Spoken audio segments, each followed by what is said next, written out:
fontes de pesquisa. Vou começar de novo. É com grande satisfação que eu coordeno essa mesa 2, acervos, potencialidade e novas frentes de pesquisa. Eu sou Maria Aparecida de Menezes Borrego, sou docente do Museu Paulista da Universidade de São Paulo. Nessa nossa mesa, nós vamos ter duas apresentações.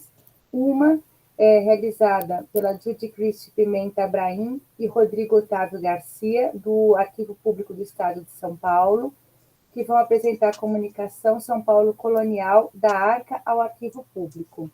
E a comunicação de Maria Fernanda Nogueira, da Biblioteca Nacional do Brasil, que vai apresentar a comunicação O Acervo Morgado de Mateus, na seção de manuscritos da Fundação da Biblioteca Nacional.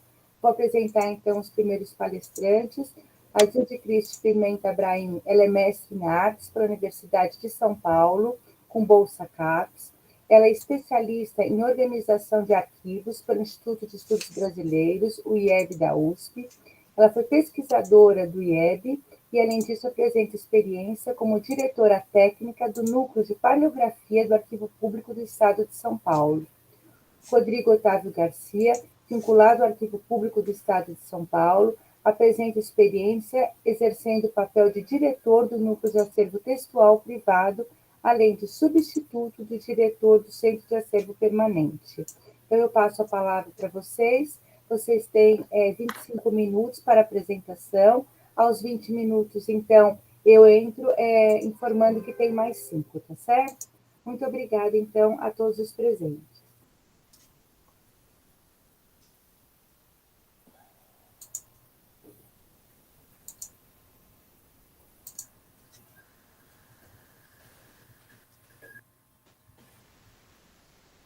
Bom dia, vocês estão me ouvindo? Sim, estamos. Bom dia, então, eu sou o Rodrigo Otávio Garcia, hoje eu sou diretor do Centro de Acervo Permanente. Uma professora, quando a professora Denise convidou o Arquivo Público a participar desse evento, nós solicitamos uma coisa assim, podemos ir em tropa? A tropa dos arquivistas que enfrentou a tropa dos capitães-generais para descrever a Secretaria de Governo da Capitania. Né? Então, esse o objetivo aqui da fala é contextualizar esse trabalho da descrição do Fundo de Secretaria de Governo, a produção documental em determinado contexto histórico, né? Assim, meio respondendo às questões já levantadas nas primeiras falas. Está vendo um eco aqui. Então, infelizmente, o Marcelo Quintanilha, que foi muito importante nesse trabalho, não pôde participar aqui dessa tropa, então participa a Judy, que ela vai entrar no segundo momento, falar sobre não os documentos mais representativos, mas os documentos mais inusitados que esse acervo tem, vocês vão ver. E depois o Marcelo Chaves vai apresentar um produto desse nosso percurso, o segundo produto, que foi a exposição Em Nome del Rei, 250 anos de Morgado de Mateus. Né? Bom, começando, então, o Arquivo Público, né? O Arquivo Público, ele nasce na República, com repartição de estatística e arquivo público subordinado à Secretaria do Interior. Então, esse arquivo que a gente vê hoje é muito diferente daquele arquivo que nasce nesse momento. Ali naquele momento, qual era o acervo? O acervo era justamente o acervo do arquivo do governo provincial. Né? E esse arquivo do governo provincial continha dentro dele como documentos históricos, já separados como documentos históricos, os documentos produzidos durante a capitania. Né? Então, o nosso trabalho, que iniciou em 2012, para a descrição dos fundos do Arquivo do Estado, né, que teve esse desafio de descrever os fundos, privilegiando a proveniência desses fundos, a produção documental vinculada às atividades de seus produtores, né, no caso aí, as funções dos capitães generais.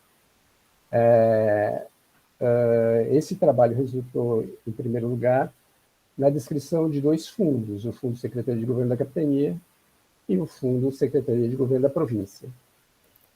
Né? Esse fundo reflete necessariamente a atuação desses governadores, né? Não só segundo os seus regimentos, né, os capitães generais tinham um regimento que determinava as suas funções dentro do sistema colonial, dentro de um âmbito jurídico próprio, e obviamente, dentro dos interesses da coroa, seus interesses geopolíticos, seus interesses econômicos e suas relações de poder. Né? Então, nessa época, o capitão-general atuava como chefe de administração, juiz, comandante militar. Como todos sabem, a militarização da capitania na época do Morgado de Mateus é muito importante, então isso vai ter uma incidência no arquivo, obviamente. Né? Então, essa organização da defesa, e essa organização da defesa quer dizer recrutar soldados, daí nós vamos ter os primeiros maços, chamados maços de população, que na verdade são listas nominativas, essas primeiras, né? As primeiras são listas nominativas de homens aptos ao serviço militar.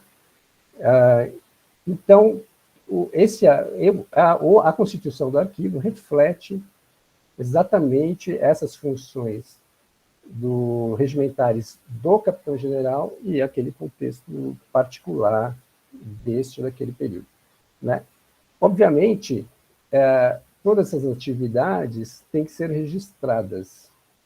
Então, esse capitão-general, ele vinha sempre com um secretário, que é o secretário de governo. Então, quando a gente chama Secretaria de Governo da Capitania, né, isso,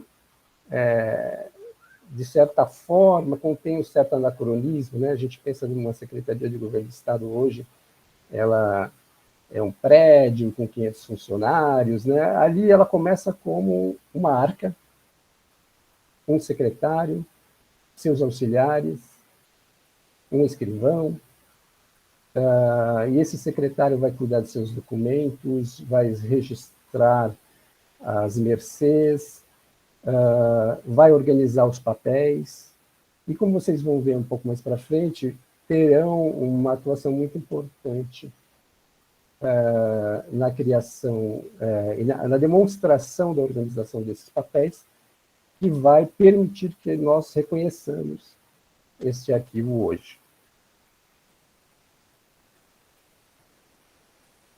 Então, como marco inicial, a gente tem o desmembramento da capitania em 1720, a nomeação de Rodrigo César de Menezes em 1721, e seu secretário, Gervásio Leite Rebelo. Né? Uma das principais providências do governador foi reunir as cópias de regimentos, provisões, leis e cartas de alvarás que correspondem a São Paulo. Né?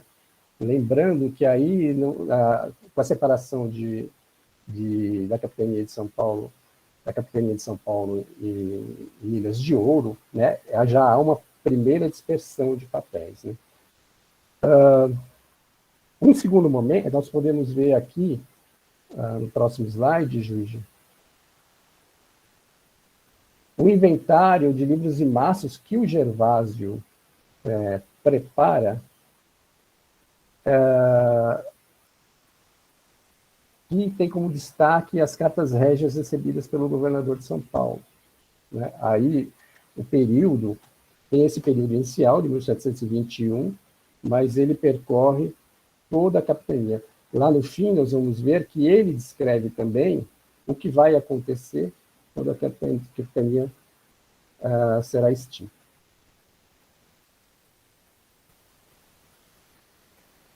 Quando ela é extinta, né, existe uma dispersão das funções, uma fragmentação dos poderes, né? Então, o governador da Praça de Santos vai ter um papel ali fundamental na administração da capitania, mas o Rio de Janeiro também, o provedor também, o ouvidor também, as autoridades locais, a Câmara.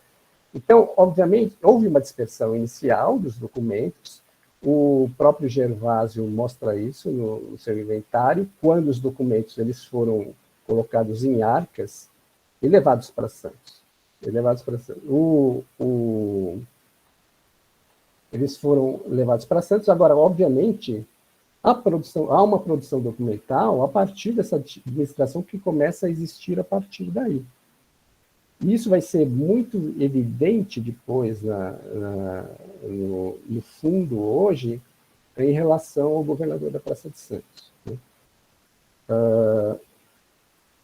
Finalmente, quando se restaura a capitania em 1765, existe essa preocupação de reconstituir os documentos de São Paulo, e isso é expresso na carta instrutiva do Conde de Oeiras ao Conde da Cunha, então vice-rei, e na instrução número 17, isso é expresso sucintamente, essa é a primeira folha da carta instrutiva, né? Isso é expresso sucintamente com a frase, você pode mudar, a mesma sorte, preciso que Vossa Excelência faça dar ao governador e capitão-general da dita capitania todos os papéis e livros que se acharem na secretaria deste governo pertencentes ao daquela capitania. Ou seja, ele solicita, Conde da Cunha, que a devolução de alguns documentos que estavam no Rio de Janeiro. Agora, isso não se encerra aí. Obviamente, o Morgado de Mateus, que se estabeleceu durante um ano em Santos, antes de vir a São Paulo, ele trouxe consigo os documentos que estavam lá em Santos. Então, aí, na verdade, eu acho que se realmente tem o início do arquivo da Secretaria de Governo, da Capitania, assim, em continuidade, né? Ela abarca os momentos anteriores, mas em momentos anteriores a gente tem esse contexto de dispersão e fragmentação. Aqui haverá uma continuidade até o Império. Os documentos ultrapassam, na verdade, né, o Império. Alguns livros de registro eles têm uma continuidade também no Império, até que, num determinado momento, mais ou menos na metade do século XIX, esses arquivos, os documentos da capitania já são encontrados mal entendidos dentro do arquivo da Secretaria de Governo da província, e isso só vai ser resolvido em 1885, quando eles são reunidos e inventariados novamente. Então, pode-se dizer que, ao mesmo tempo que restaurava-se a capitania, restaurava-se também o arquivo. Né? E, ao mesmo tempo, o Dom Luís se instala no convento jesuíta. E ali, então, a gente não tem só... a gente tem o primeiro lugar, o primeiro locus desse arquivo, como a gente pensaria hoje, né? Ele deixa ali de ser simplesmente uma arca, mas ele tem um lugar ali até construir uma história com muitos problemas, perdas de prédios, etc., até hoje, né? E, do mesmo modo, a gente pode ver uma continuidade desses documentos que originalmente da Secretaria de Governo da Capitania, depois da província, e depois das secretarias de Estado já na República até hoje. Então, há uma continuidade, que eu acho que essa continuidade existe, apesar de muitos problemas, a partir dessa reconstituição em 1765. Mas não foi só apenas aquela dispersão, reflexo de uma dispersão administrativa, e causou um problema de compreensão desse arquivo por muito tempo. Quando o arquivo torna-se, a repartição de estatística e arquivo público, e é objeto da ilustração dos historiadores, etc., muito interessados nesses documentos históricos, há um entendimento que complica um pouco, que descontextualiza um pouco essa produção documental. E foi buscar a organicidade, buscar a proveniência e a construção desse arquivo a partir das atividades dos governadores, que foi nosso trabalho a partir de 2012, procurando perceber ali a constituição desse arquivo. Para a gente foi muito importante esses índices, esses inventários feitos lá desde o Gervásios, assim como os demais na província. Então a gente percebeu, assim como quando a gente foi achando os livros, reconhecendo os maços, achando os livros, porque esses livros, assim como eles apareciam antigamente, no último inventário na província, não era mais possível reconhecê-los dentro do acervo.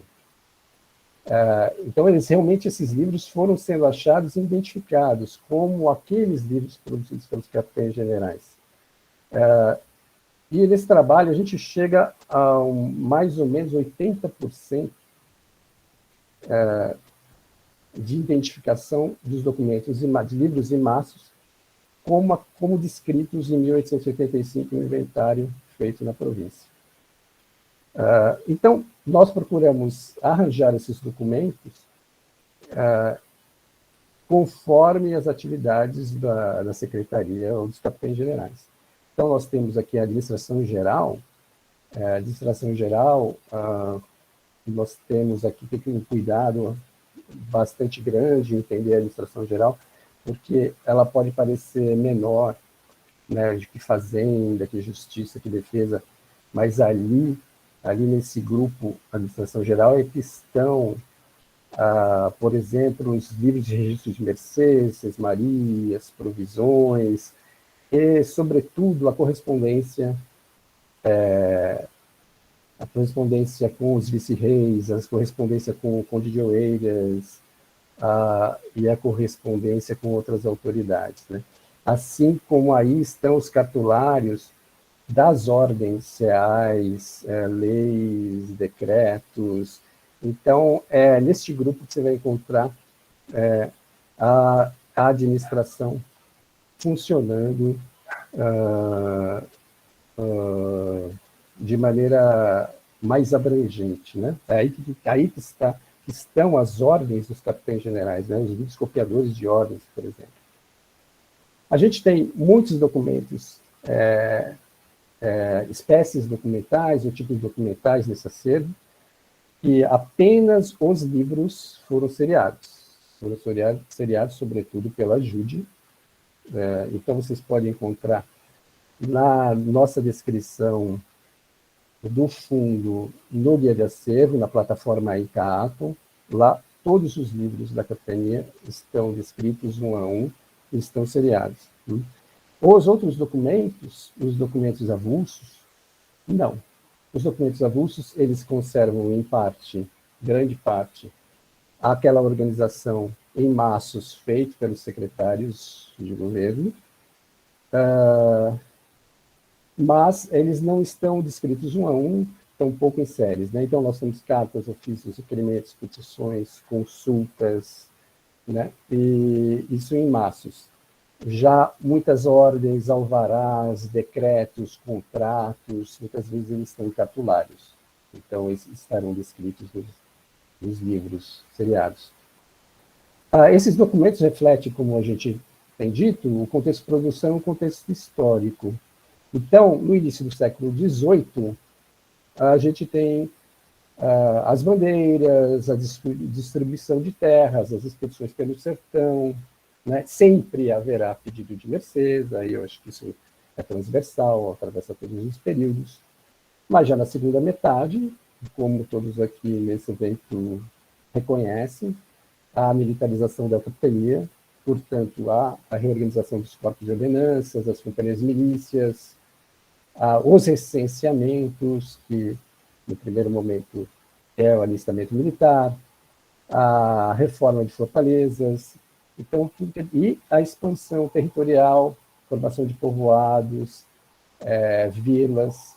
Então, é muito evidente na documentação esse contexto de produção, e os documentos são exarados de acordo com essas atividades, e é assim que nós vamos encontrá-los no fundo, né?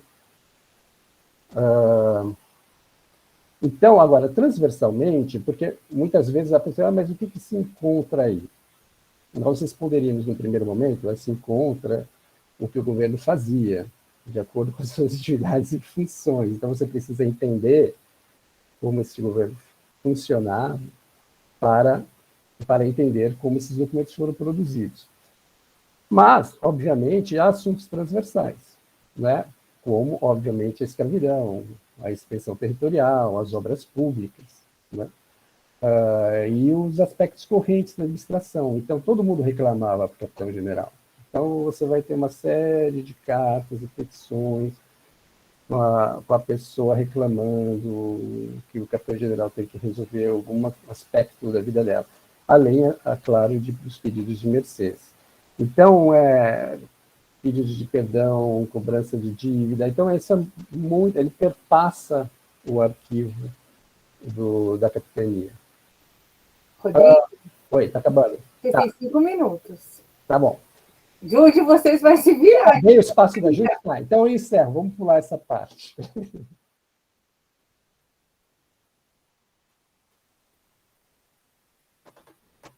Tá muda, gente. Tá sem som, Judy.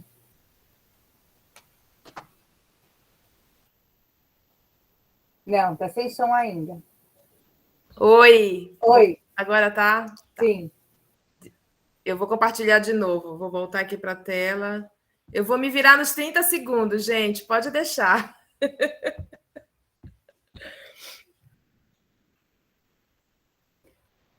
Tá compartilhando, né? Sim, estamos vendo. Rodrigo, você vai terminar?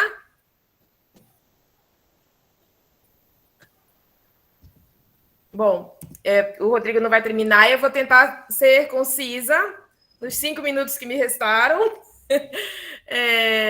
Aqui, acho que o Rodrigo só ia mostrar que, além dos fundos Secretaria de Governo da Capitania que a gente trabalhou, desse período, com documentação massiva do século XVIII, a gente tem também esses outros conjuntos que são muito procurados também, né, os maços de população, que estão, na verdade, foram acumulados, apesar de começarem a ser produzidos em 65, foram acumulados na Secretaria de Governo da província, então é lá que eles estão alocados, no nossa classificação dos documentos. Os inventários e testamentos, na verdade, são os processos, os autos cíveis, né, que principalmente do juízo de órfãos, e os registros de sesmarias da Provedoria de Santos, que são do século XVII, são do começo do XVII e vão até o começo do XVIII, e são documentos que estão publicados naquela coleçãozinha Sesmarias, famosa 1, 2, 2 bis, 3, 3 bis, que o arquivo começou a publicar lá em 1905. Aqui a gente traz uma lista de alguns instrumentos de pesquisa decorrentes relacionados com essa documentação do 18, né, que transversalmente ou são documentação desse fundo ou que de alguma forma atravessam um pouco esse período. E aqui um pouquinho, eu trouxe um print da nossa descrição desse fundo, lá que tem lá no nosso site, vocês conseguem achar no site do arquivo. Aqui vocês encontram a descrição de todos os livros que o Rodrigo falou, as espécies estão agrupadas também, tem uma descrição por conjuntos de maços também, mais ou menos como eles estavam acumulados desde lá, 1700 e alguma coisa, não lembro agora. O inventário também que nós produzimos também está lá disponível para fazer o download em PDF desse inventário, que também explica todo esse trabalho. enfim. E aí eu vou, rapidamente, professora, eu vou pedir mais 5 minutinhos, mas vou tentar ser rápida, vou tentar mostrar tudo.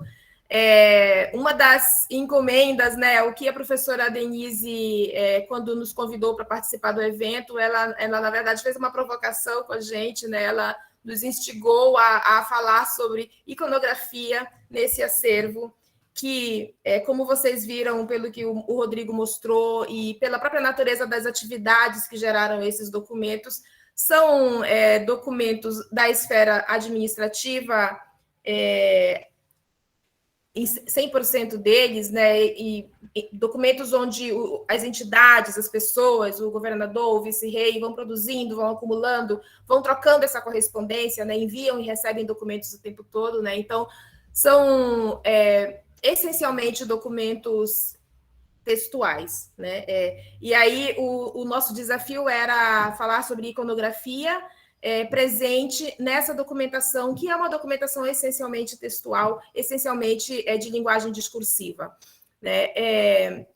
Então, a gente percebe essa tramitação desses documentos, né? Tem a professora Maria Aparecida vai mostrar mais tarde um pouco sobre a circulação de papéis, né?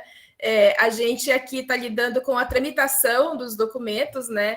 E roubei essa frase porque eu achei muito legal, né? O papel circula porque o documento tramita, né? E o que a gente está lidando aqui é com essa tramitação, né? Documentos ascendentes, descendentes, horizontais, enfim, a gente está lidando com esses conceitos quando a gente trabalha com essa documentação.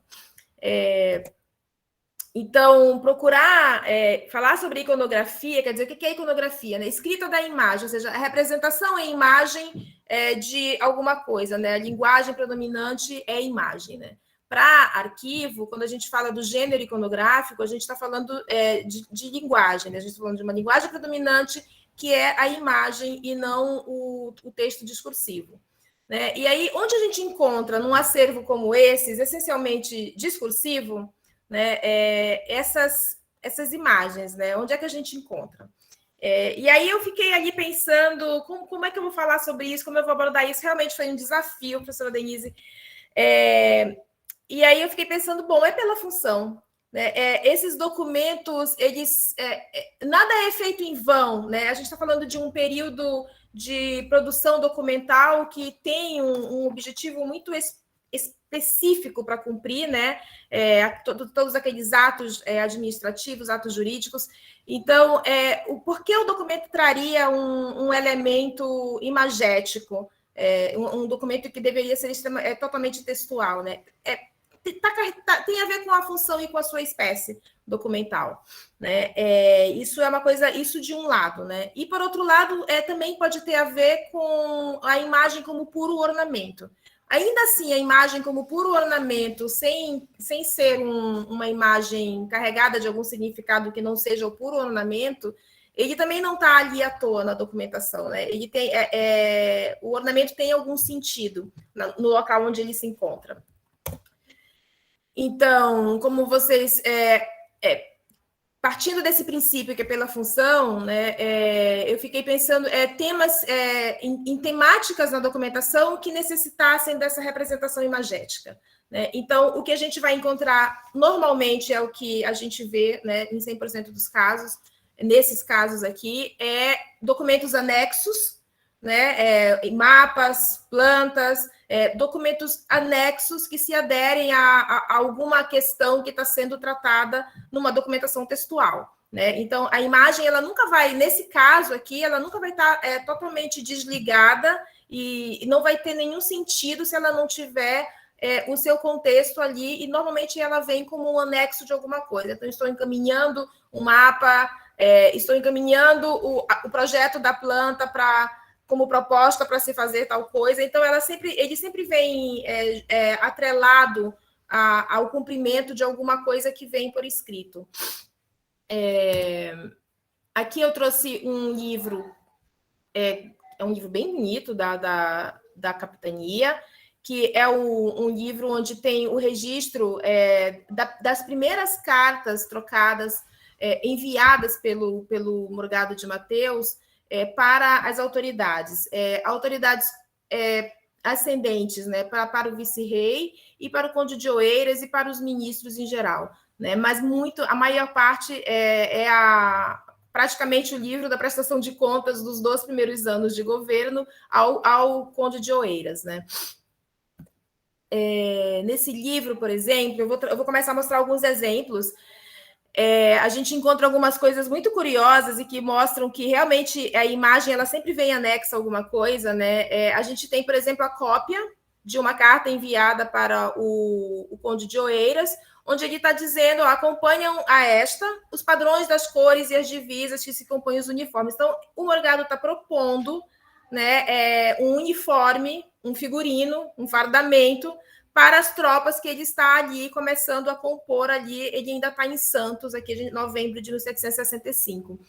E é muito curioso, porque normalmente esses livros de registro, eles registravam a carta, copiavam a carta inteira textual e escreviam: foi com tal anexo, anexo tal, e só escreviam que foi com anexo. Normalmente eles não copiam o anexo também. Nesse caso, é um caso bem particular, eles também colocam o anexo. E por que ele coloca o anexo? Isso aqui está no livro de registro também. Isso aqui é uma cópia do que foi enviado para o conde de Oeiras, né? Ele manda esse anexo. Isso fica claro que eu fiquei... Sempre algumas pessoas achavam que isso aqui era uma coisa que ele recebeu como ordem de cima. E é totalmente o contrário. É uma proposta dele de que esse seja o fardamento dessas tropas que ele está compondo ali em Santos. Então, é uma graça, os desenhos são super bonitinhos. O livro está um pouco machucado pelo tempo, mas os desenhos são bem legais. Judy, eu vou pedir para você encerrando, quem sabe nas perguntas, né? A gente tá bom. Tem mais possibilidade. Tá bom. Bom, é isso. Eu trouxe alguns mapas, mas a gente vai ficar para outra vez. Os mapas que todo mundo já conhece. Tinha uma outra... Eu vou passar bem para frente. Tinha uma outra questão bem... Eu trouxe um pouco sobre a imagem como ornamento, né?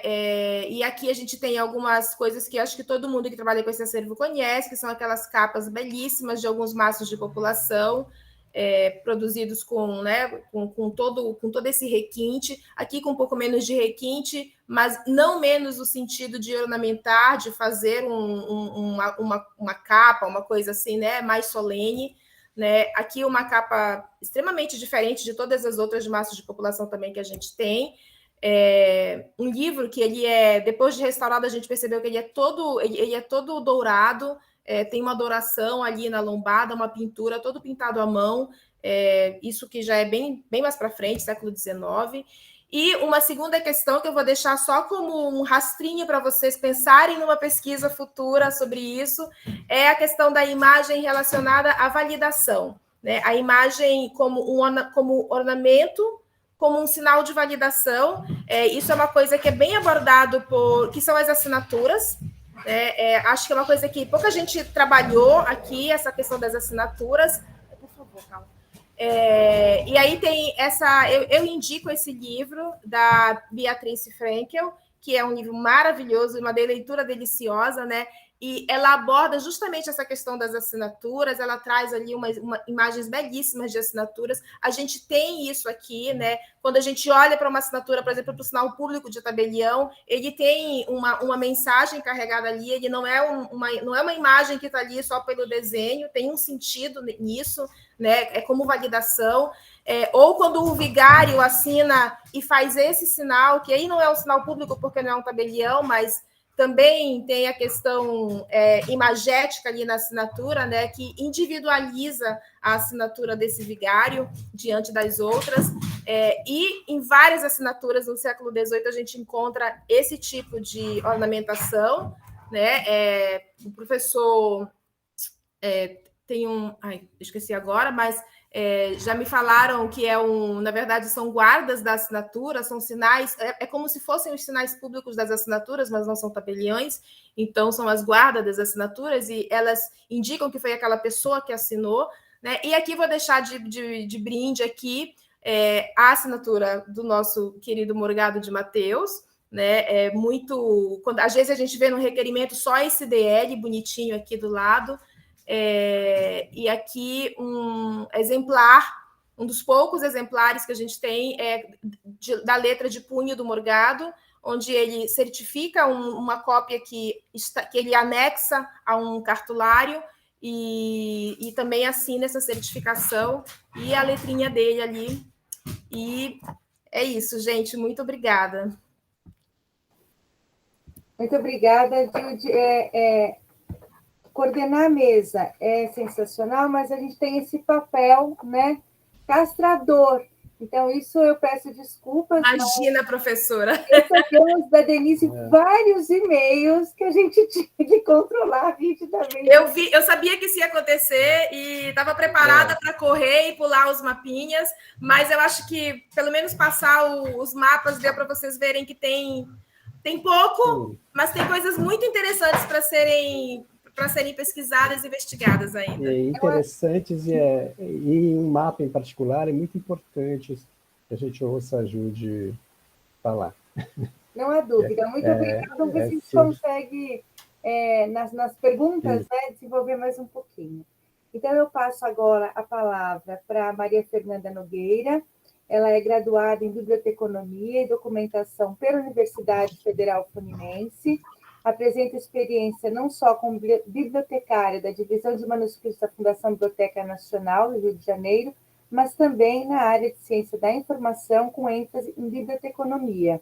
E ela vai nos apresentar a comunicação, o acervo Morgado de Mateus, na seção de manuscritos da Fundação Biblioteca Nacional. Maria Fernanda, a palavra é sua.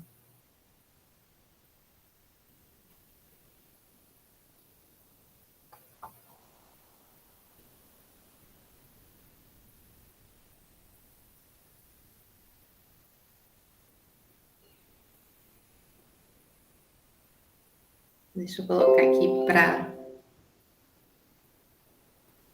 apresentar.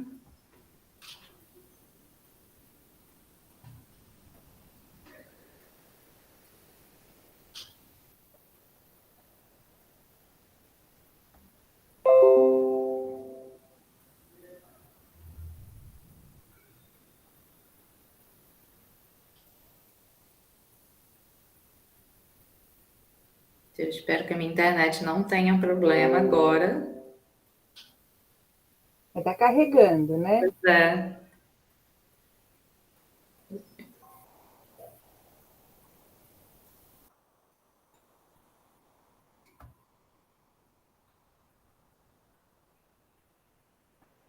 Qualquer coisa eu posso tentar também a versão em PDF, se ela não for. Eu acho que não foi, né? Não foi. Agora foi. Agora sim. Isso, então tá certo. Bom dia a todas as pessoas presentes, né? Eu quero primeiro agradecer a organização, né, do evento, agradecer à Unesp, agradecer também à Fundação da Casa de Mateus pelo convite, né? A Fundação Biblioteca Nacional se sente muito honrada de poder participar desse colóquio, para a gente poder divulgar e refletir, né, sobre a riqueza do acervo de Morgado de Mateus, que não é só de interesse, né, para a historiografia de São Paulo, que evidentemente é enorme, né, mas também em relação ao período colonial português no século XVIII. Né. Antes de mais nada, eu vou começar essa fala com uma breve apresentação minha, né, além da já feita pela Maria Aparecida, e um pedido também de desculpas, na verdade, porque meu nome é Maria Fernanda Nogueira, né, sou bibliotecária de formação e sou servidora da Fundação Biblioteca Nacional desde 2015, né. Eu sou também chefe substituta da seção de manuscritos e atualmente eu estou em exercício por conta da licença da chefe oficial, que é a Luciane Medeiros. E o pedido de desculpas, na verdade, que eu me referi, ele se dá pelo fato de que eu não sou nenhuma profunda conhecedora, né, do acervo de Morgado de Mateus. Quando eu entrei na sessão, esse acervo já havia sido descrito, já havia sido revisado também com muito empenho, competência também das gestões anteriores, que inclusive geraram a publicação de um catálogo, do qual falarei mais adiante, né? Aí, por conta disso, eu nunca me debrucei com afinco nessa documentação em específico, e principalmente agora, né, pelo período que a gente estava passando de pandemia, a gente estava com um trabalho remoto, então foi ainda um desafio a mais, porque eu não tinha nem assim, um acesso, né, ao acervo físico, né, presencial, a gente estava ainda trabalhando de casa. Porém, quando a gente recebeu o convite, né, a Denise fez esse convite para participar do colóquio, eu achei muito relevante também, muito importante estar aqui em nome da instituição, não só por efetivamente possuirmos esse acervo de interesse aos pesquisadores, né, desse arquivo, mas também porque eu acredito que parte importante do processo de construção do conhecimento e da produção científica se dá antes mesmo da gente se debruçar sobre o objeto de interesse, mas também poder chegar a ele, né? Por isso que eu acredito também que, de certa forma, enquanto servidora pública, é o que a gente trata sobre democracia da informação, né? Que é sermos todos capazes de acessar um acervo, um documento, ou qualquer conteúdo de conhecimento de uma forma geral. Que a gente só pode possuir realmente uma inquietação de buscar novas leituras e diferentes questões sobre algum tema, quando nós somos capazes de reconhecê-los, né? E sermos afetados por eles, sermos maravilhados por eles, né? De alguma forma.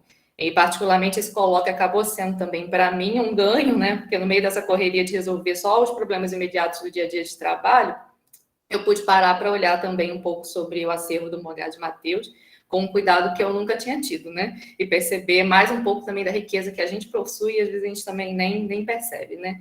Então, esse preâmbulo todo que eu fiz para, como eu já disse inicialmente, me desculpar por não ter um conhecimento mais aprofundado sobre a documentação, mas também para dizer que eu escolhi focar essa apresentação naquilo que eu tenho um conhecimento maior, que são as ferramentas de busca e as fontes de informação, para que todos os presentes hoje possam, né, que se interessem por esse acervo, possam chegar com maior facilidade e com os caminhos menos tortuosos também às demandas de pesquisa já existentes, ou, quem sabe, né, preferencialmente também novas a serem criadas a partir dos debates que a gente vai levantar hoje, né? Nesse primeiro slide, eu já deixei disponível o e-mail da seção de manuscritos, que é icmss@bn.gov.br, para o caso de haver qualquer dúvida ou posterior, né, necessidade de contato.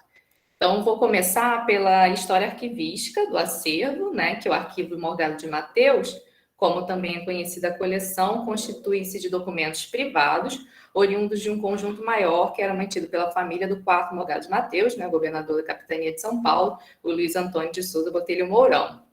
A coleção foi adquirida pelo governo brasileiro para a Biblioteca Nacional, na gestão do diretor Celso Cunha, como também já foi mencionado, né, na mesa anterior, entre 1959 e 60. Na verdade, foi uma compra da editora Livros de Portugal, que era quem detinha os direitos da coleção na época.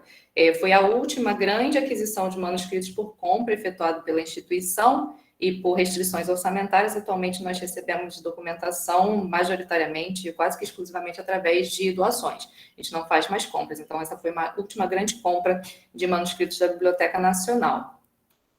O conteúdo dessa documentação, né? A gente tem umas datas limites entre 1765 e 1775, quando ele foi governador da capitania, e nós temos uma dimensão de 2.483 registros, fazendo uma observação de que registro a gente não chama necessariamente documentos, né? Porque como a gente tem uma base de dados de biblioteca, a gente tem que fazer algumas adaptações, então a gente chama de registro todos os registros, todas as descrições que nós temos em base, né? Então, uma descrição pode ser uma descrição tanto de um item documental, quanto de um dossiê, de uma série, então não reflete necessariamente a quantidade.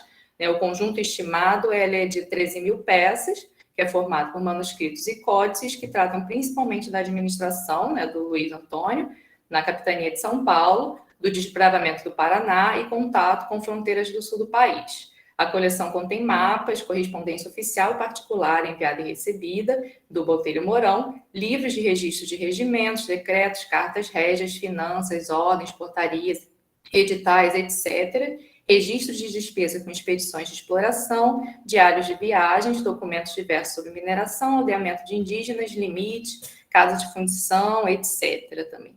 E, curiosamente, como também observado pela professora Luísa Belotto, na introdução do catálogo do acervo de Morgado de Mateus, é um arquivo privado, mas ele é grandemente administrativo, né? Como acontece com muitas figuras também relacionadas a cargos de gestão pública ou administração de empresa, né? Quando o acervo chega da doação da família, ele geralmente é muito mais focado nos cargos e nas funções que a pessoa exerceu do que na vida particular, que já gera também uma questão, né, que é uma questão de muito interesse também de pesquisa, em relação ao que é o público e o que é o privado, né? Em que medida uma documentação que é considerada particular, entre aspas, não possui um interesse público, né? Ou em que medida também uma documentação pública, entre aspas, é particular a ponto de entrar numa guarda de uma família e não de um arquivo nacional ou estadual, por exemplo. né? E então, visualmente também, o acervo de Morgado de Mateus é muito rico, né? Também foi uma provocação que a Denise me fez, e aí eu fiz o possível, né, dentro das circunstâncias, mas ele possui bastante mapas aquarelados, né? Porque também, como já foi mencionado, o Luiz Antônio, ele gostava muito de fazer registros, né, manuais, mesmo de visuais, né? Também de mapas, de aquarelas, né, e tudo mais, nas expedições que eram feitas. E o primeiro citado aqui como exemplo, né, dos mapas aquarelados é essa planta de entrada da Barra do Rio de Janeiro, que é o fundo de tela, né, da minha apresentação. Aqui ela está presente na BN Digital, já está digitalizada. E depois nós temos também a descrição da corrente do rio chamado Dom Luiz, né, que por ordem do Luiz Antônio descobriu o capitão Francisco Souza Nunes, que é um frontispício desenhado a pena, com paisagem do sertão brasileiro, que eu vou mostrar, eu peguei uma imagem da capa dele, eu vou mostrar no próximo slide. E também temos o considerado um dos documentos mais importantes do acervo, né, que vai ser publicado agora, segundo a professora Heloísa, que é o diário do Luiz Antônio de Souza Mourão, né? Eu vou passar para o próximo slide, que eu coloquei uma imagem também como exemplo. Aí aqui esse primeiro, à esquerda, é a descrição do rio, né, Dom Luiz, que é o atual rio Ivaí, é um mapa com 22 seções aquareladas. Aí aqui a gente consegue perceber também que esses dois da ponta, né, na verdade eles foram digitalizados, todos esses estão na BN Digital. O acervo não está por completo ainda na BN Digital, mas a gente tem uma grande parte já digitalizada, principalmente esses de grande estudo, esses com bastante imagem, eles estão todos digitalizados. Esses dois nas pontas, eles foram digitalizados a partir do microfilme, por isso que eles estão em preto e branco, mas a gente tem esse do meio, né, também, que são as cartas topográficas do continente sul, que é um conjunto de 26 cartas topográficas formando um atlas, né, que falam sobre as batalhas do Conde Bobadilla nas missões do Paraguai, e ele está todo digitalizado a partir do original. Também é possível verificar na BN Digital, que eu vou também já mostrar daqui a pouco como chegar também a esse acervo. E a parte da direita é justamente o diário, né, de viagem de Lisboa ao Rio de Janeiro e diário de governo do Luiz Antônio de Souza, porque quando ele sai de Lisboa, né, para assumir como governador da capitania em São Paulo, em 75, ele fez uma série de planejamentos de como seria a sua gestão, né, em especial a proteção de fronteira contra as invasões espanholas, né? E o que é interessante é não apenas para ter um vislumbre do objetivo de terem colocado uma pessoa de formação essencialmente militar assumindo o cargo, como também o que vai ser gerado como legado na gestão dele, né? Esse primeiro maço, são 3 maços, o primeiro maço ele termina com 7 desenhos, a lápis e nanquim, legendados de punho do próprio Luiz, e dos quais um é a vista do Pão de Açúcar. Né, ele inclui diretrizes de governo no discurso de posse também da Câmara da Cidade de São Paulo, em 1766. Aqui é a parte onde eu vou me aprofundar mais, né, que são os instrumentos de pesquisa. A gente tem um print, tirei um print, eu sei que está um pouco, né, pequenininho, talvez não dê para ver tanto. Tirei um print da parte, como acessar a página de manuscritos na Biblioteca Nacional, tem o endereço eletrônico ali, bn.gov.br, a seção do Explore, aqui em cima tem acervos e tem a seção de manuscritos. Aí vai ter um textinho explicando sobre a seção de manuscritos, e no final desse textinho a gente tem as opções de consulta ao acervo. Um dos primeiros itens, né, de pesquisa, dos instrumentos de pesquisa que a gente tem, que é o que eu vou falar agora. Primeiro é o Guia de Coleções da Divisão de Manuscritos. Esse Guia de Coleções ele foi publicado em 2018, né, e ele tem as informações sobre proveniência, conteúdo, dimensão, localização do acervo. Essas informações todas que eu acabei de passar, por exemplo, do acervo do Morgado de Mateus, muitas delas estão já no Guia de Coleções. As datas limites, a dimensão, né, tem uma história biográfica, administrativa também, sobre o acervo, né, sobre a proveniência e tudo mais. Aí ele está separado, né, organizado em coleções por ordem alfabética, e aí clicando em Morgado de Mateus, tem a entrada na página, né, com as informações sobre a coleção. E é muito interessante, né, justamente para as pessoas poderem ter uma noção melhor e maior do que a gente possui lá. E, além de tudo, né, como eu mostrei aqui, né, na página de manuscritos, tem também a opção do catálogo de manuscritos. Aí o catálogo, esse é o catálogo sobre o nosso acervo físico, que é diferente do nosso catálogo da BN Digital, né? A gente tem 2 catálogos. O catálogo da BN Digital, inclusive, ele não é necessariamente de documentos nato-digitais, é majoritariamente dos nossos documentos físicos, desses que estão dispostos nesse catálogo online, só que digitalizados, né? Então, esse catálogo online, ele é mais amplo, porque possui, inclusive, os documentos que a gente não digitalizou ainda. E quando a gente clica lá no catálogo, ele entra diretamente para a opção da busca avançada, que é uma coisa que eu sempre sugiro que os pesquisadores façam, né? Utilizem a busca avançada ao invés da busca simples, porque a revogação acaba sendo melhor e mais precisa, né, dessa documentação. Eu dei um exemplo, inclusive, de como fazer uma busca, por exemplo, infelizmente, né, fazer esse parênteses primeiro, a gente tem essa opção aqui de coleção disposta no catálogo, mas ainda não é possível a gente fazer uma busca pela coleção diretamente, porque como esse acervo, na verdade, essa base de dados ela é nova, a gente ainda não teve como colocar todos os acervos com essa opção, né, de entrada por coleção. Então, para, às vezes, buscar a coleção inteira, muita gente pede isso, eu queria ver todos os documentos que tem no acervo Morgado de Mateus, através da base de dados, é um pouquinho mais complicado. A gente tem um catálogo também impresso, que eu vou falar dele, mas é possível também buscando justamente pelas localizações. Eu até separei aqui as localizações nesse slide seguinte, que eles estão também disponíveis lá no guia de coleções. Todas as coleções têm as localizações, buscando pelas localizações junto com os nomes da coleção, né? E a utilização também dos operadores booleanos, que é uma coisa que eu também sempre indico os pesquisadores usarem. Pouca gente usa, pouca gente conhece, inclusive, o funcionamento, né? Porque aqui a gente tem, a exemplo, uma localização da acervo Morgado de Mateus e a opção Morgados, então ele vai dizer tudo que está nessa localização que faz parte do acervo Morgado de Mateus. Né? Teria a opção de botar um E não, que seria tudo que esteja nessa localização, mas que não faça parte de Morgado de Mateus, que não contenha Morgado de Mateus. E também existe a possibilidade do ou, que é tudo que está nesse acervo, ou que seja Morgado de Mateus, ou seja, ele vai buscar tudo, inclusive o que não é morgado, junto, né, nessa mesma revocação, né? Aqui foi o resultado, né, da pesquisa, como saiu, né, mostrando que realmente ele buscou tudo que seja dessa localização 130 relacionado ao morgado. E, enfim, a BN Digital, né, que também é uma grande menina dos olhos da biblioteca, que ajuda muito aos pesquisadores também, né, para poder fazer uma consulta à distância. Aqui tem o acesso, né, dela, bndigital.bn.gov.br. Existe a opção de fazer uma busca simples, também de princípio, mas, como sempre, eu sempre recomendo fazer uma busca avançada, é só clicar no acervo digital.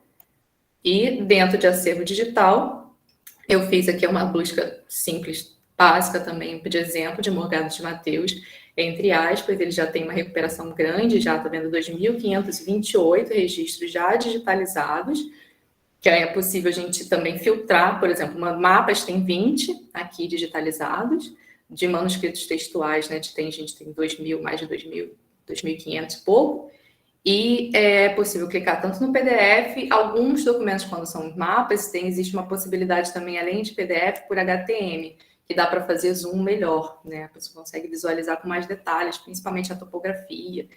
E então, a gente clicando em detalhes, né? Quando você tem interesse em algum documento, clica em detalhes, vai ter lá também as informações sobre a descrição do original. Nesse caso da planta, que é o que eu estou usando aqui de fundo, ele tem, né, o mapa manuscrito, colorido, desenhado a nanquim, que tem as dimensões, a dimensão do folho, etc. Né? Maria Fernanda? Oi. Para você encerrando também, tem 5 minutos. Tá ok, já vou conseguir terminar. Obrigada. Para terminar, aqui a gente tem o catálogo do arquivo de Mateus, né, que é o que eu mencionei. Ele também está digitalizado, tá? Ele é disponível, né, com a coordenação de Darcy Damasceno, o prefácio da professora Heloísa e uma descrição da Carmen Moreno, que foi quem trabalhou sobre esse acervo quando ela era estagiária e depois virou também chefe da seção de manuscritos.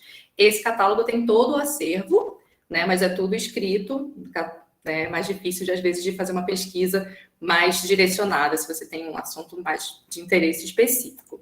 E, por último, né, eu vou usar mais uma vez a professora Heloísa Belotto, quando ela menciona as possibilidades de revisitação do acervo Morgado de Mateus. Ela fala que para esse tipo de análise, né, e se concretize, primeiramente em pesquisa e depois em ensaios, teses acadêmicos, livros, artigos e comunicações, é imprescindível que esteja assegurado aos pesquisadores o acesso à informação contida nos documentos capazes de proporcionar novas luzes ao tema pretendido. Então, eu espero que a minha apresentação tenha sido capaz de auxiliar justamente nesse aspecto, de assegurar o acesso à informação, e também afirmar que a seção de manuscritos é partidária da troca de conhecimento, não só para nos auxiliarmos os pesquisadores, mas também os pesquisadores nos auxiliam também, quando eles descobrem e revêem certos conteúdos, e de forma que a gente não havia feito antes, né? Então, a gente recebe sempre de bom grado solicitações, acréscimos, sugestões, correções, toda a interação com os usuários, e enquanto troca, eu espero que a minha fala tenha sido útil, e eu me coloco também à disposição para perguntas e comentários, tanto hoje quanto posteriormente. Muito obrigada. Muito obrigada, Maria Fernanda. Foi excelente também a comunicação. Sempre a gente saber os meandros da pesquisa é a maior dificuldade, acho que todos nós enfrentamos, né? Depois, quando a gente descobre os caminhos, a gente consegue chegar, mas essas falas do arquivo, da biblioteca, foram fundamentais para nós e para pensar também nos jovens pesquisadores. Bom, então nós temos aqui 2 minutos. Eu vou pedir, em primeiro lugar, para que as pessoas coloquem as suas questões, né? Peço, então, para o Rodrigo, Cristi e Maria Fernanda anotarem, e aí depois a gente passa as respostas. Eu acho que é importante a gente fazer uma primeira rodada. Eu fui acompanhando aqui também no chat que eles poderiam responder na próxima mesa. Então, vamos fazer a primeira rodada aqui. Se for o caso, Denise, você também me orienta se a gente passa para a próxima, tá bem? Ricardo e Rui levantaram a mão. Então, Ricardo, peço para você, por favor, fazer a sua pergunta. Obrigado, professora Maria Priscila. Sim, eu tenho uma questão para Maria Fernanda, porque nós temos aqui no arquivo, justamente o que eu tinha falado inicialmente, dos documentos que são as cartas de 1959, quando foi a venda para a biblioteca. E eu gostaria de saber se vocês têm essa correspondência também, porque eu penso que parte está cá, mas parte aí, dessa correspondência trocada, e também como que é o acesso também para as outras cartas, porque houve, na verdade, aquisição para a Biblioteca Nacional de outros acervos documentais, no caso ficaram também como coleções. Também tem alguma coisa do Marquês de Lavradio, assim como está no Arquivo Nacional. Então, eu gostaria de saber como que é o acesso, isso também até mesmo por interesse até acadêmico meu, no sentido de ter acesso a essa correspondência desses documentos que foram adquiridos pelo Brasil e em Portugal. Muito obrigada, Ricardo. Por favor, Rui. Você está sem som.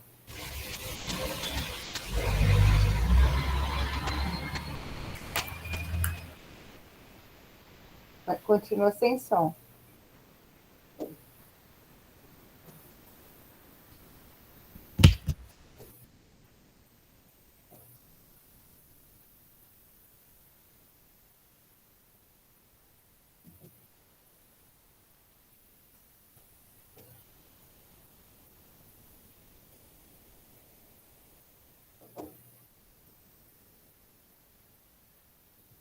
Agora sim. Peço desculpa. A minha pergunta era para os colegas do Arquivo de São Paulo. É uma pergunta muito egoísta e muito focada. Será que nessa documentação vocês têm a ideia de haver matéria referente à contratação de músicos para a Casa da Ópera ou para a Sé? Depois, na minha comunicação, verão, porque é o meu interesse. Muito obrigado. Temos também uma pergunta aqui do Rafael Bacher Botelho, no nosso chat, que é, aproveitando a frase da professora Heloísa Belotto, algum projeto do Arquivo do Estado de São Paulo para disponibilizar a documentação do Fundo da Secretaria do Governo, que está interditada por tempo indeterminado, 91 pastas e 9 encadernados, conforme o site da PESP? Mas alguém gostaria de colocar perguntas? Eu vou colocar, então. Eu queria perguntar também para o Rodrigo e para a Judy, em que medida vocês acham que a gente pode considerar a estrutura das listas nominativas como representação imagética da visão governamental sobre a população? A gente pode considerar isso como iconografia ou não também, né? E ainda sobre a imagem como validação, pensando nas assinaturas, que eu achei bem legal, achei muito interessante, né, uma pesquisa nesse sentido, mas eu pergunto como enfrentar a cópia nessa questão, né? Quando a gente tem essas assinaturas, tendo punho de outros escribas, os próprios secretários de governo, se vocês veem a repetição também dessas imagens, esses desenhos, né, como ornamentos, ou não, né? Como fazer com isso? Então, se ninguém mais tiver questão, eu vou, então, abrir para as respostas. Tudo bem, Denise? Então, eu vou pedir para, se vocês puderem, serem bem objetivos, para dar tempo de responder todas essas questões que foram ótimas também.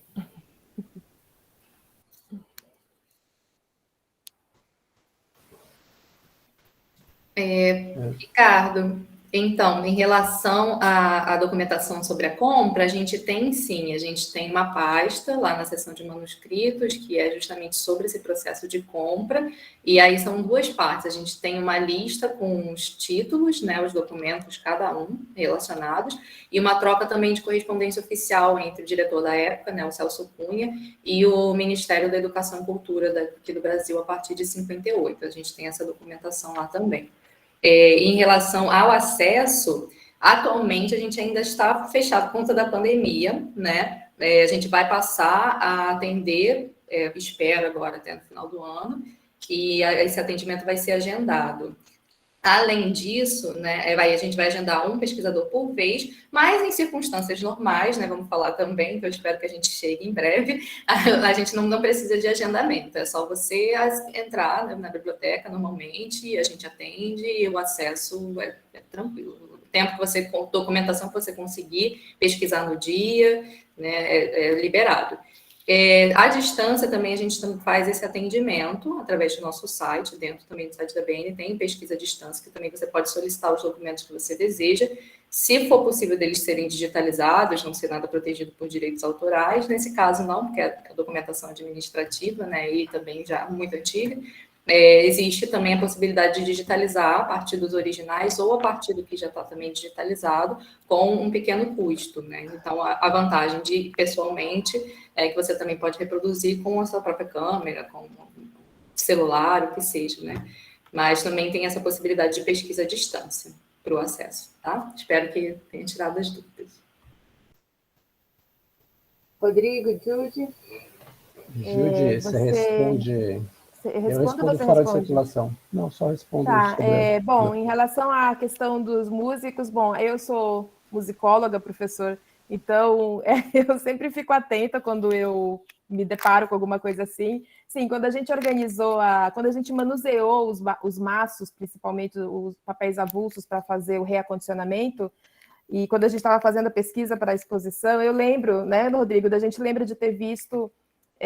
mas eu não vou saber te dizer assim, tá na pasta tal, porque é aquela coisa, você está organizando a acervo e você vai trabalhando com um monte de documentos e se depara com algumas coisas, né? Mas a gente lembra de ter visto até tinha até uma coisa super curiosa que era mandando prender os músicos preguiçosos, ficar mandando castigar. Então, assim, sim, existe essa matéria, logicamente, porque, né, também se fazia música aqui, né, enfim,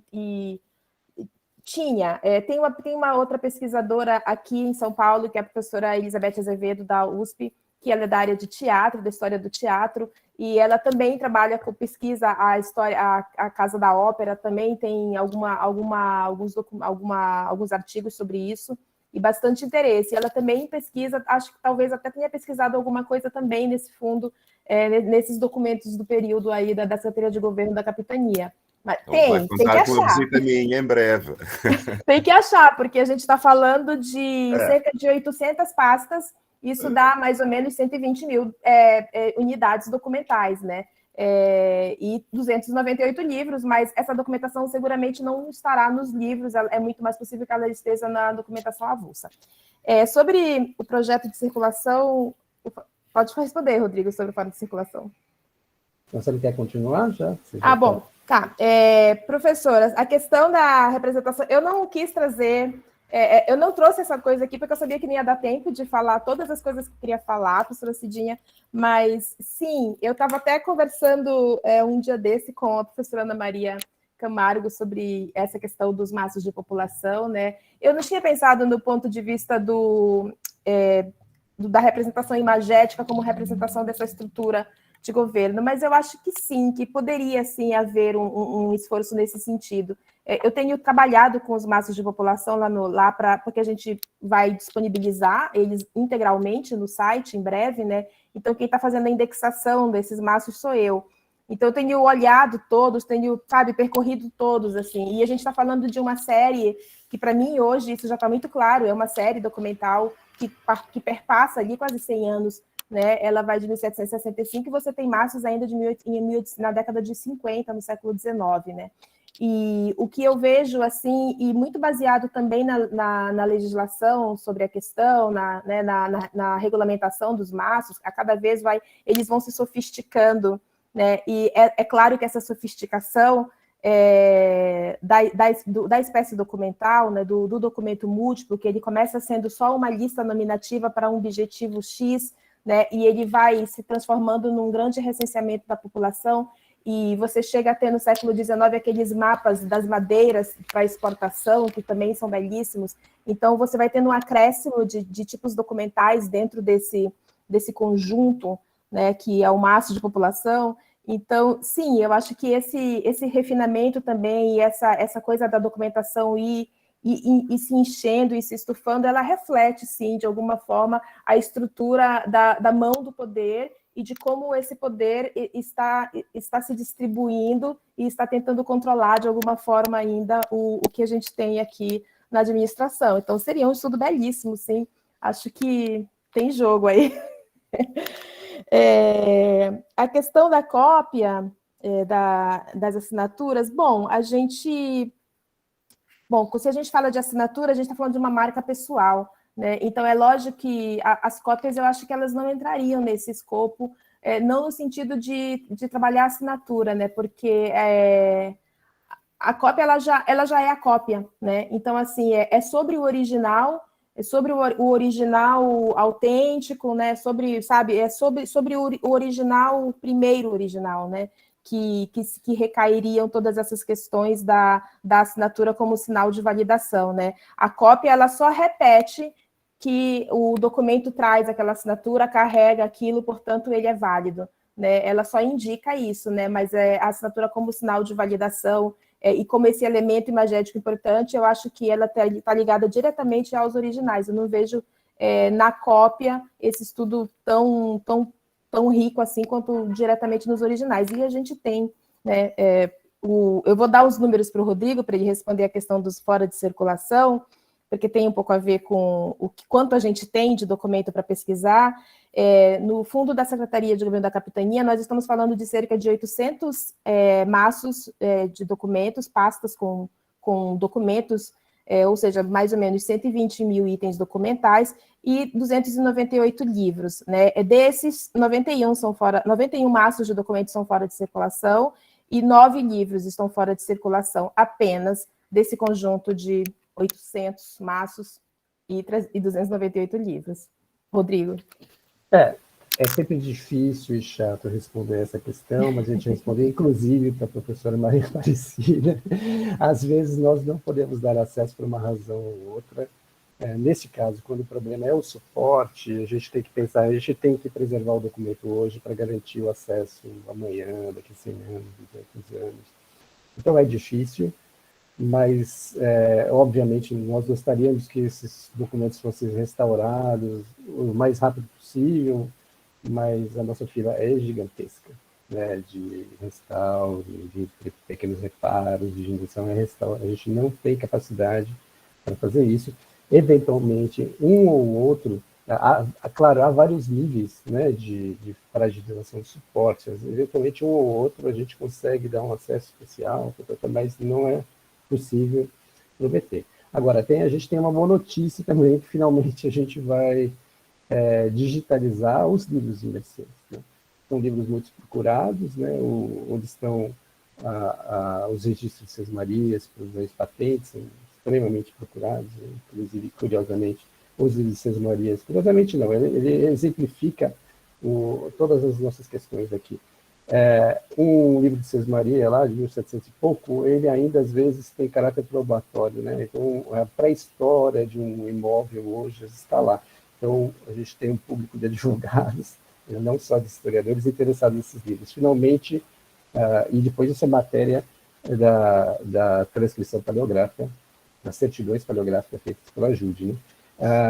Então, a gente vai digitar esses livros que, na verdade, nosso sonho é realmente restaurar todos os documentos da colônia e digitalizá-los, né?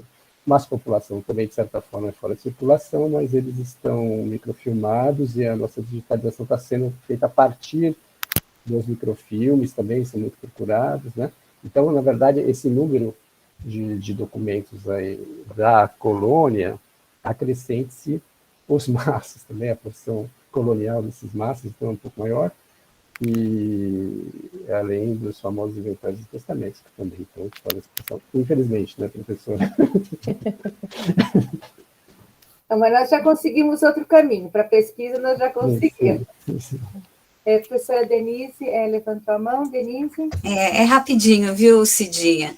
É só mesmo para agradecer a Maria Fernanda, o Rodrigo, a Jude, e dizer que, considerando que nós temos aqui vários alunos da graduação, e então é super importante, né, falas como essa, logo no início de um evento, e eu acho que merece agora montar uma oficina com vocês na faculdade. Essa é a mesma coisa. Eu estou, assim, super empolgada com esse caminho das pedras que vocês trouxeram para a gente, e agradeço também muito a Jude e o Rodrigo, tanto quanto a Maria Fernanda, claro, porque eu acho que a comunicação de vocês ajudou a gente aqui a olhar um pouco mais para a documentação administrativa e textual com mais arte, né? Então, como a imagem, os aspectos plásticos, eles também comunicam, eles reforçam os argumentos, o quanto que a gente tem que agora talvez investir nesse outro lado, né, da documentação administrativa, né? Nós passamos assim gerações, né, no escrito, mas sem prestar atenção para a importância desse aspecto, né? Jude? Posso falar rapidinho? Só para responder, realmente, professora Denise, tem uma frase agora que vai ser minha frase guia: não aceitem um mapa, não aceitem uma planta sem o seu documento textual correlato, porque perde todo o sentido. A gente tem, eu não consegui mostrar porque eu tive que pular, mas a gente tem um mapa lá no arquivo que ele, é uma litografia de 1776 e de um mapa de 1766, mas ela nunca foi vinculada a nenhum documento do acervo, sabe? Ficou aquele mapa, aquela litografia, como se fosse uma coisa de coleção. E ontem, fazendo umas últimas fotos para colocar aqui, eu encontrei o ofício que encaminha esse mapa para o Conde de Oeiras, né? Quando esse mapa foi enviado, por que ele tem umas marcações no topo dele, específicas, assim? Na verdade, essas marcações são a numeração o anexo D da carta número 18, assim, quer dizer, tá tudo lá no livro de registro, né? Então, assim, sempre... Eu olhei para ele e falei, esse mapa tem que ter um ofício junto, não é possível. E aí eu fui lá nos ofícios desse período e achei o ofício junto. Então, assim, nunca aceitem um documento que seja dessa esfera executiva, dessa esfera administrativa, ele seguramente não está indo sozinho. Ele tem um documento discursivo que contextualiza ele. Rodrigo? Não, eu só queria complementar. Então, para os alunos, vejam, por favor, o guia do acervo, a descrição do fundo. e o inventário. Eles são, nem tudo é a mesma coisa. É importante ler os dois instrumentos, né? Assim como o que está transcrito nos documentos interessantes, né? Que não é tudo, né? Não é tudo. E às vezes né, Judy? E às vezes lá, quando eles transcreveram, o papel ainda existia, e hoje não existe mais, né? Bom, eu gostaria de agradecer a mesa, que foi sensacional. Gostaria de agradecer a todas as pessoas também que nos acompanharam com perguntas e ouvindo também as comunicações. E os convido, então, para a terceira mesa do dia, que acontece agora, e se chama História, Arquivo e Difusão de Conhecimento. Como transferir documentos de arquivo para a linguagem expositiva, né? Que me parece, né, será uma continuação aqui desta conversa para um outro tipo de extroversão. Então, muito obrigada a todos, obrigada pela oportunidade, e também falarei às 13h30 da tarde. Então, até mais. Até mais, Cidinha. Obrigada.